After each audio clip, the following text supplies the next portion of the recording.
The book A Clockwork Orange by Anthony Burgess was published in 1962. It takes place in a future English dystopian society where violence is rampant among adolescents. The book follows the trials and tribulations of Alex, who is the leader of the game who partakes in this violence.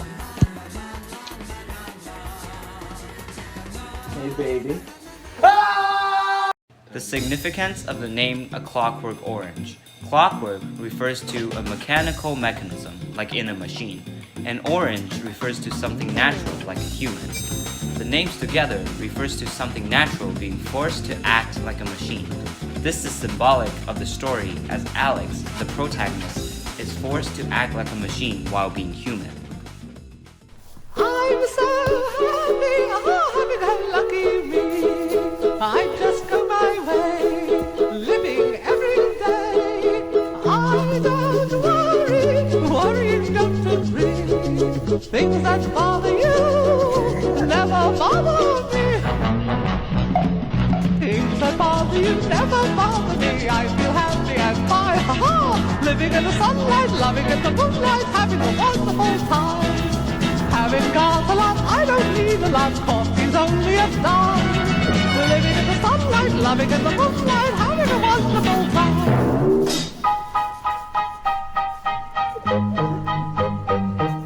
Just think about me, I'm just as free as any daughter. I do what I like, just what I like, and how I love it.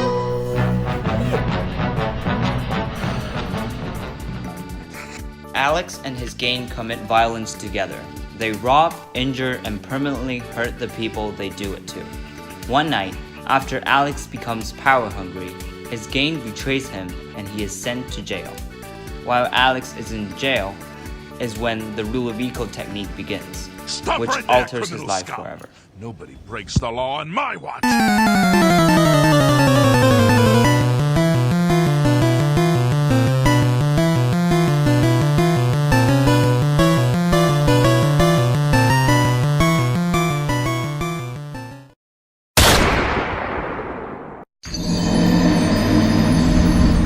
Ladies and gentlemen, this is our first subject of the Ludovico technique. The Ludovico technique strips Alex of his free will. He can no longer make the moral decision to be bad. He is forced to be good. As the prison chaplain says on page 106, does God want goodness or the choice of goodness? Is a man who chooses to be bad perhaps in some way better than a man who has good imposed on him?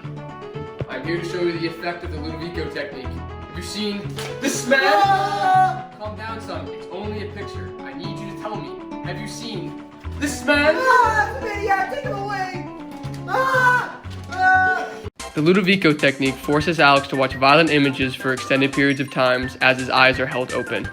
He's pumped with nausea, paralysis, and fear-inducing drugs at the same time, with the objective being the development of a nauseous association when experiencing or thinking about violence, causing an aversion towards it. It essentially is a mechanical construct that associates any sort of violence or thoughts of things that are not considered good with negative reinforcement. This permanently affects the mind and body of Alex.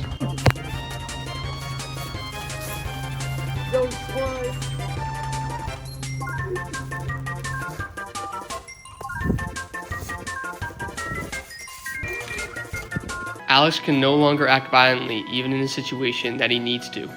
The techniques imposed upon him have stripped him away of his freedom of making that decision. Alex is driven to attempted suicide by the Ludovico technique. It stripped him of his choice and he no longer feels human. He believes anything is better than what he's going through now. After his fall, Alex regains his free will and his ability to make his own choices. However, he then meets the repercussions of his actions prior to the Ludovico technique. Ready to know the book, sir? No, I've been on the phone with various people. But you didn't have a phone.